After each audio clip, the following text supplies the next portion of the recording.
however many issues people have with someone else who couldn't care less. And that's pretty much what it is, right? A one-sided beef is when someone has an issue with another person, but they don't have any issue. Right. So we're actually going to talk about some teen instances of it. Honestly, as an adult, the only real one-sided beef that I have ever had, I want to say in the last couple years, is really just because of my ex-husband, and he's got beef. His own personal beef. He's like always saying that, things are high conflict and this and that. When really he's the only one that creates all the drama. I know I wouldn't have to send him messages about our kids, and it'll literally be a simple message of I just need a yes or no answer. And he will message me back with paragraphs just going off on me and trying to argue about 20 and bringing different up things that don't even matter with the situation at all. And I'm constantly having to tell him, please keep everything focused on the kids. There's no reason for this. So really, that's been my main issue over the years, and why I will never get married ever again, because I learned my lesson the first time. And why I feel like a lot of women don't want to get married again. Yeah, I mean, I do have friends, heck, even family members who have been married multiple times, and it's like, have y'all not learned your lesson? One of my friends is on their 4th marriage. Sounds like one of my family members.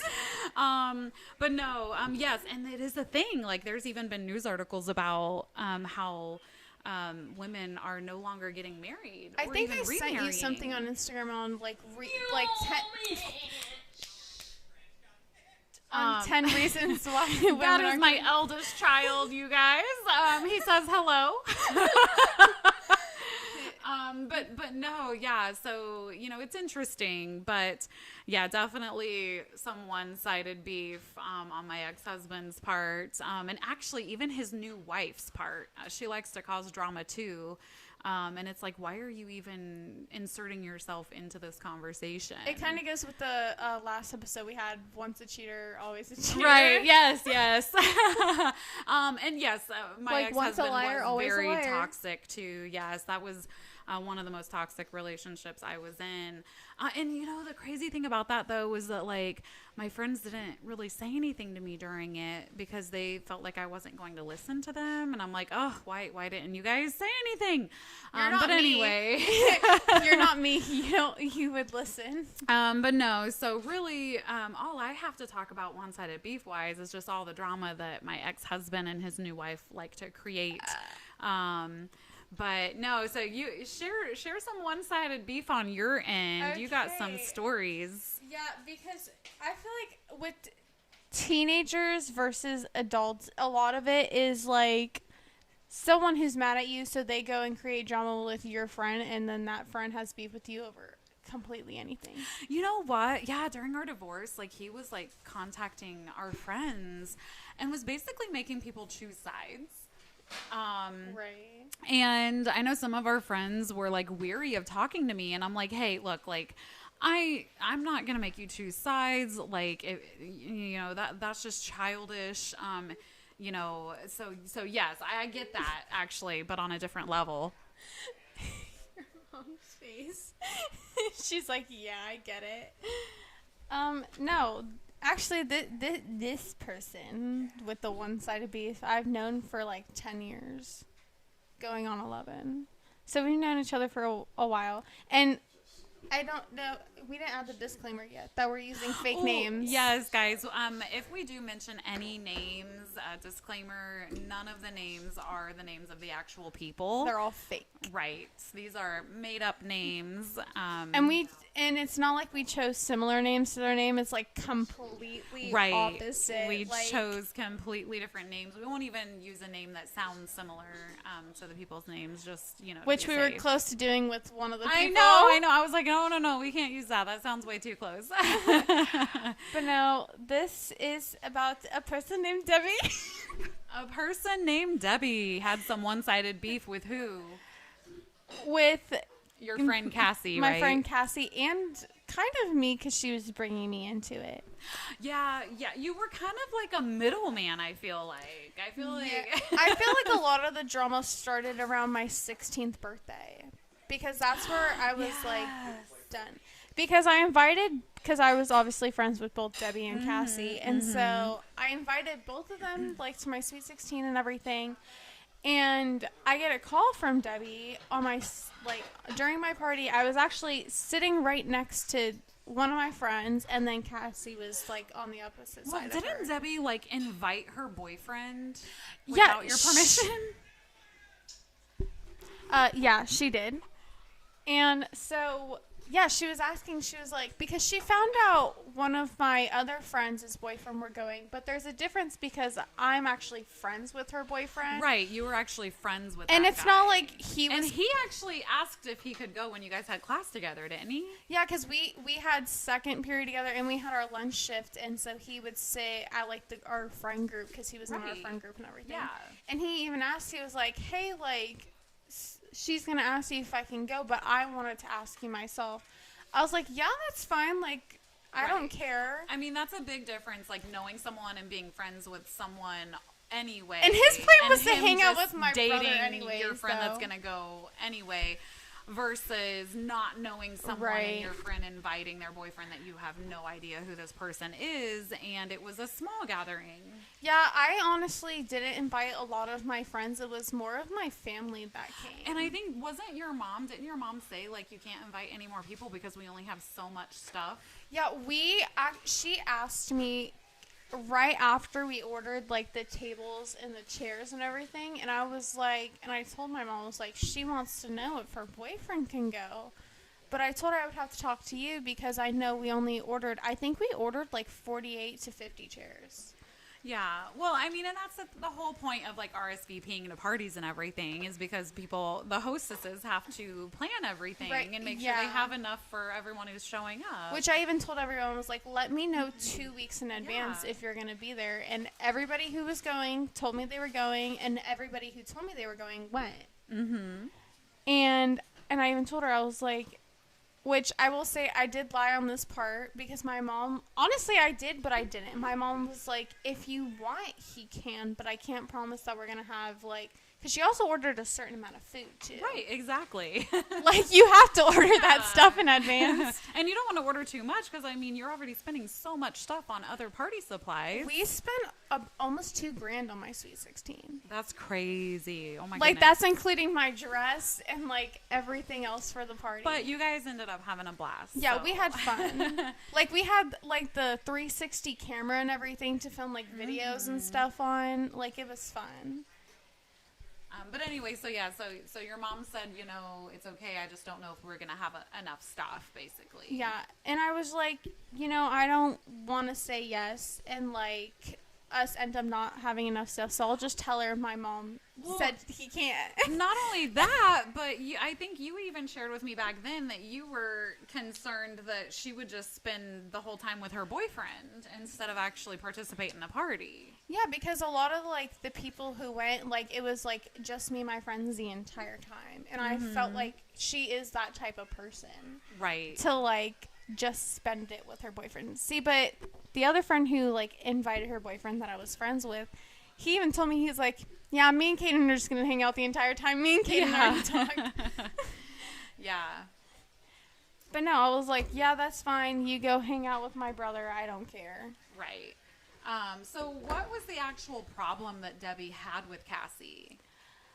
A lot of it was, it was like, oh, like, she's talking about me. Oh, no, like, she's talking about me. When, on the other hand, I've been friends with Cassie for, like, 4 or 5 years at this point. Anything that has come out of her mouth about Debbie has been true, and even Debbie has said. Mm-hmm. Well, and didn't Debbie just, like, flat out lie about a lot of stuff that was going on? Yeah, a lot of the stuff she lied about. And she would just sit there and talk so much, like, crap about Cassie and everything. I was, like, in my head because, like, she was friends with Cassie. And I was like, well, if she's... was it like a frenemy thing or something, I take it? Or? I feel like she was playing, like, what they say, keep your friends your enemies. Wait, no, your friends Keep close, but your friends enemies close, closer. but your enemies closer. Yeah, yes. that. I feel like that's what she was like living by. In reality, Cassie's like, I couldn't care less. Right. Well, and didn't Cassie even show you text messages and everything? Like, Yeah. wasn't she showing everybody, like, no, look, like, that is not what is Yeah, going on she here. was I showing have me proof. like so many text messages about it because Debbie was saying on how like, oh yeah, like Cassie's like messaging me all this first and I'm just responding to her. In reality, it's literally Debbie responding to her TikToks, laughing at her when it's like a normal video a teenager would post. Right. It's like she was instigating, basically. And Cassie was like, girl, I don't know what your problem is, but move along. Kind of seems like. So, guys, we're also making dinner right now. That's why it's we're doesn't getting matter. ready to eat some big juicy burgers. Right? But no, a lot of it was just Debbie having one-sided beef. Oh no, I know how. And that goes. I knew if she was sitting there talking about Cassie, she most definitely was talking about me too. Yeah. Now, and I feel like that kind of also goes with bullying because I remember teaching. I would always have kids, which I had a very strict, there will be no kind of bullying in my classroom, whether it's like verbal, emotional, physical, none of that. And so I remember kids would literally like even come to my room when they weren't even in my class and be like, Miss A, I was one of them. so-and-so's gonna, I know, so-and-so's gonna beat so-and-so up and da-da-da, like they're saying all this, one of the people would come to my class that next period and I would pull them aside. What did I have? You want to tell people what I would have with kiddos? Come to Jesus Talks. And let me say, you don't want her come to Jesus Talks. Those are like, imagine talking to the devil. It's like you're talking with the devil. Well, like I would hold kids accountable. And I would talk to them. I mean, I'm not one of those teachers that would like really like hardcore lecture you guys or be mean about it, I want to say. Okay, yeah, it's a good thing you rephrased that. Yeah, like I wasn't mean about it. I was just very direct and like, hey, did you say this? And the funny thing is a lot of kids never lied to me. Like they would admit it. And then they would kind of have that like, oh gosh, because of course I would get that disappointed look on my face and be like, really? Because I would get disappointed because I know people or some of the students were so much better than that.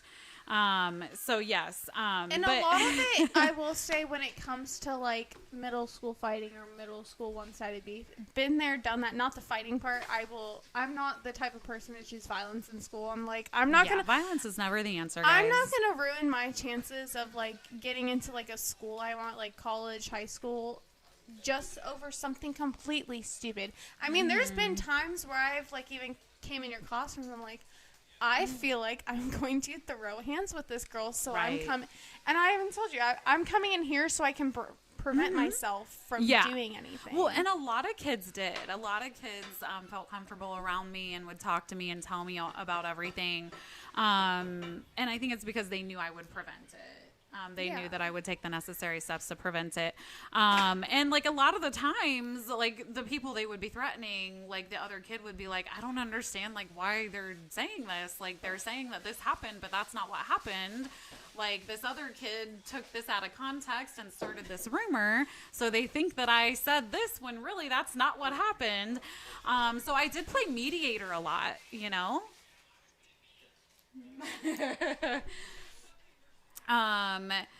But no, so like I know one student, the last year that I taught, we'll call her Sarah. She had transferred from another school, and apparently she had been to numerous schools that school year already, and she had to keep transferring because she kept getting into these fights. So she was one. Okay. Okay. But yeah, she was one where I definitely had a good couple of come to Jesus talks with her. But you know what? By the time I was leaving that school year, she was doing so much better. But I told her, I was like, this school is not like your previous schools. Like the kids that go here are really good kids, and you can make some really good friendships and make some really strong bonds. So I like to think that had some kind of influence. But I do know that people saw a major difference. Yeah, I will say, because obviously I was still there after you left. And I could definitely tell after you had, like, your one-on-one heart-to-heart talk with her, it was definitely, like, she was doing so much better. She was actually friends with half the people. With the people she had been threatening, yeah. And honestly, I was a little confused about that, because I remember I would call you and I would be like, yeah, like, she's friends with them. Like, it's so weird. Yeah, and she'll message me too, because some of the kiddos have added me, on social media and this and that, since I'm no longer their teacher, and a lot of the kids still reach out to me, and it's great to see that, though. It's great to see that, okay, great, like, she took my advice, like, she's making these friendships, she's realizing that she doesn't have to be that way. And she's still thriving, because I'll go there, and obviously I volunteer for that school still, and, like, she's, like, friends with so many more people, and you can definitely tell she took what you said seriously. Yeah. Well, because I would. They would really be more like heart to hearts, like, and I know that, but you know what? That kind of goes back to some of the kids that would act up really bad for some of the other teachers. They would say something when we would all be kind of like at our lunch. Yes, teachers talk about your students when we have lunch together. Yeah, I learned that. I learned that. But no, like some of the teachers would be like, "Oh my gosh, so and so did this," and I'm like, "No, what?" And I'm like, "Wait, this so and so?" And they're like, "Yeah," and I'm like, I can't even believe that, because I never have any issues. I feel like you're like that with me when I'll tell you about, like, the kids you've had in your class. I'm like, oh, yeah, like, they did this. And you're like, are you sure? Like, I know. that doesn't sound like that. I know, it's so weird. And so it's just like, no, I cannot see that at all whatsoever. And then, like, I know some of the kids that would be really bad for some other teachers, they would ask me, like, well, what do you do? Like, why do they not act like this in your room? And I just I was like, well, I talk to them. I'm like, if they're starting to act out at all, I literally go sit next to them and I talk to them and I say, hey, like, how's everything going? Are you okay today? Like, why are you, acting this way? Like, do you need to talk to somebody? Like I'll talk to you. Do you need to go to the counselor? And honestly, like, after you talk to them, they're fine. So I don't know. I feel like a lot of teachers, not a lot of teachers, like, certain teachers in that school lacked that. Like, they didn't feel the need to build a connection with the students and everything, and didn't, like, feel the need to get to know them. They're like, some of them were literally there just to get paid. Yeah. and as a student, it kind of, like, hurts a little bit that you can tell, like, oh, like, they don't care about my learning or anything, or how I feel about this, and, like, how I want to learn this. They're just here to get their paycheck. Yeah, I know. Yeah, I definitely kind of felt that way about some of my colleagues, but I don't know. I don't think I ever came across like that. I feel like if I did, the students wouldn't have talked to me as much. No, you definitely. I think if anything, you guys got annoyed that I cared so much, because I'm like, come on, do your work, come on. Yeah.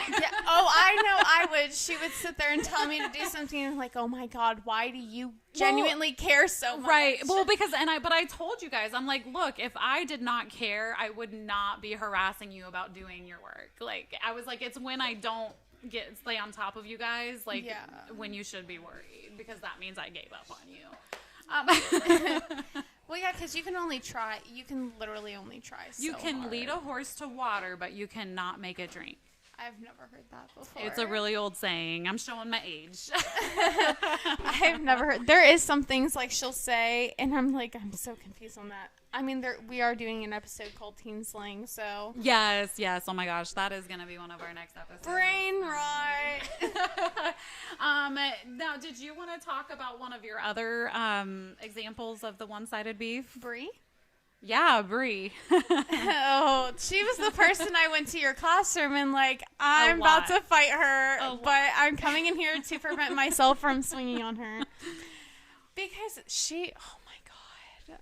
She hated me for no reason at all. Yeah, you never had any drama with anybody. Like, I mean, you never bothered anybody. I feel like I've really kept to myself besides my friends. Like, if I wasn't friends with you, I didn't really talk to you. Because, I mean, I've even gotten messages on social media being like, hey, like, we went to the same middle school together. And I was like, oh, like, did I talk to you? And she's like, no, I just saw you in the hallway. Which I will say, I didn't realize how mad I look in the hallway until, like, my friends clip me and, like, send me a picture. If you don't know what clipping is, it's literally just, like, taking a picture when you're not paying attention. Yeah, you guys, yeah. I literally said I was going to clip you earlier. You did. Now, wait, real quick. Speaking of Bree, she didn't just cause issues with you. She caused issues with a lot of other students. And it didn't, at one point, a mom stop after she picked up her student at the parent pickup line? Yeah. Didn't she stop on the road when she saw Bree walking? That was one of my friend's moms. Yeah. We don't have a name for her, so we can't fully say her name. But, no, she was causing issues with me and, like, my friend group. It was, like, me and, like, 3 other girls. Well, and that friend's younger sister, who was new to middle school. Yeah, and... yeah, she caused issues with a lot of people. And actually, she messaged me. What? Sure. No, she actually messaged me one day and asked if I was, like, cool with her. And I was like, honestly not. You sit there and talk so much smack about me. Like, why would I sit there and be nice to you? Right. Like, they literally tell you in kindergarten, like, treat others how you want to be treated. Mm-hmm. So why am I going to treat you like nicely and like you're royalty when you sit here and treat me like crap? Right. And no, but she messaged me, and after that she's like, well, I did talk crap about you, and it's only because I thought you were giving me a dirty look. I was like, I've never even looked your way. Well, and I think that's another issue, is that people don't actually communicate with one another. She could have very easily just Maybe been like, I just have an RBF. Have you ever thought about that? I mean, she could have very easily just come over and been like, hey, like, I feel like you're giving me a dirty look. Like, do we have an issue that I didn't know about? But no, instead she just started rumors and drama with you over what she perceived as happening. But no, so... yeah, it's always interesting. Well, it got to a point where, like, I think you had to report it because I didn't want to report it, on how she was, like, harassing me and everything. Actually, I even told you how she literally whispered that she was going to fight me. Well, that I went to your room and I was like, I didn't do anything to her. Yeah, I know that I did share with Admin about her. Yes, Admin. Admin. So like the principal and assistant principal, I had shared with them that there were issues going on between her and a lot of girls. So yeah, but no, if it was something that I really couldn't do much about or help with, I mean, I would report things to make sure they got dealt with. Which they even called me down to the assistant principal. She's an assistant principal. Yeah. Yeah. She was the new assistant principal that year. Yeah. Yeah, no, I had to go down there and make a report. And I was like, well, what do I exactly put in this report? I was like, I can't remember every single 50 million time that she's ever said something slick to me. Right. And so I just thought about, like, the last incident. And so I was like, okay, I'll write this down. But after that, I feel like she laid low for a little bit. And then she, like, I would agree with that, yeah. But no, so any more one-sided beefs that we want to share? Do you want to share? I mean, not really, honestly. Really, again, like, adult-wise, I've really just had to deal with my ex-husband. Can I say his code name that we have for him? You can say his code name. His code name for that we made up for him is Schmeagle. Schmeagle. And his new, whatever, I can't say what we call her, but her code name's Scarlet. Yeah. Which is from what? For a Scarlet Letter. Which I've never heard of, but she told me, and I was like, oh, okay. Your mom just made a face at me. It's for people who are unfaithful. Yeah. Yes. She just looked at her Because my ex-husband did not know how to keep his marriage vows. So while I was busy taking care of the kids in the house and the animals and everything else, he was off having his fun with his little friend. His friend, guys. Which, honestly, during the time, I would say I was really none the wiser, but I had my suspicions. What do you mean none the wiser? I don't know what that means. Like it's like saying like I had no idea, like no clue. Oh. I would say that, but I mean, there were times where I had my suspicions, but I had, I don't know, I was just so busy dealing with everything else. But it is what it is. You were busy doing what? I was busy being a good mom and a good wife. But no, so it just is what it is. But you were basically doing what a normal human being should do, which is taking care of their children. I mean, and I trusted him explicitly. So I mean, I didn't. It's but that's the problem. Like when you trust someone so much, it really is really easy for them to screw you over. But again, it is what it is. I learned my lesson. I no longer have to deal with the psychopathic narcissist. Which is why we said in our last episode. Messages and stuff at this point. But that's why we said in our last episode, it's so much better being single because you don't have to deal with like... Well, I don't feel like I'm walking on eggshells the whole time.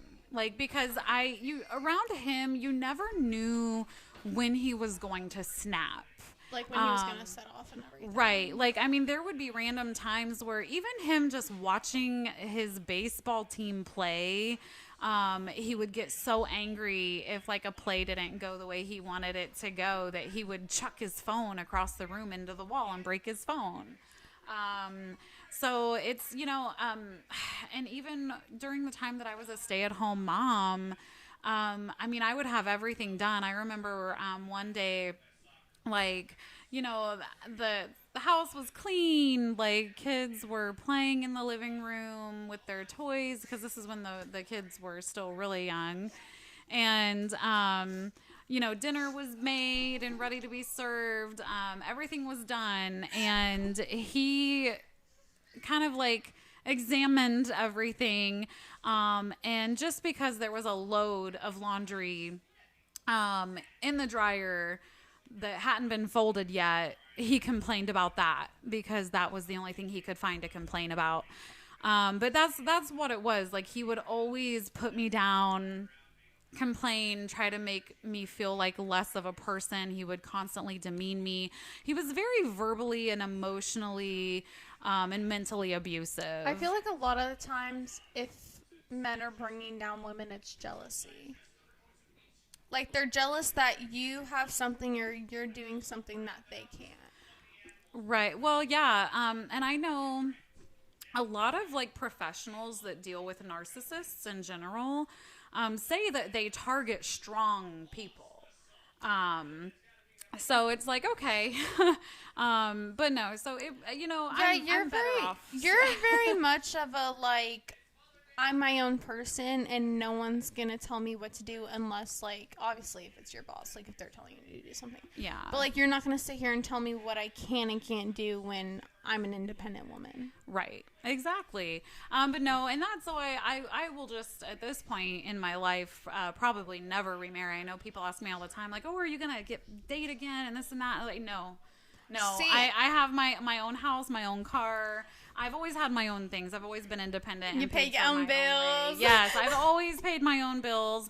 I brought more stuff into the marriage than he ever did. But no, like I don't want to ever feel like I have to walk on eggshells around someone again, and I don't want to ever feel like I'm not comfortable in my own house again. Right now, the only obligations I have is to take care of my kids, and I'm good with that. Right. And I think a lot of it is that it's good when, like, teens my age hear stuff like that about, like, marriage and everything, because it kind of, like, has an open eye of what you should and shouldn't look for in a guy. Right. Well, there's red flags and green flags. I mean, and you just want to make sure you're with someone who you're comfortable with and you feel safe with. And I mean, Schmiegel, at one point I did feel comfortable and safe with him.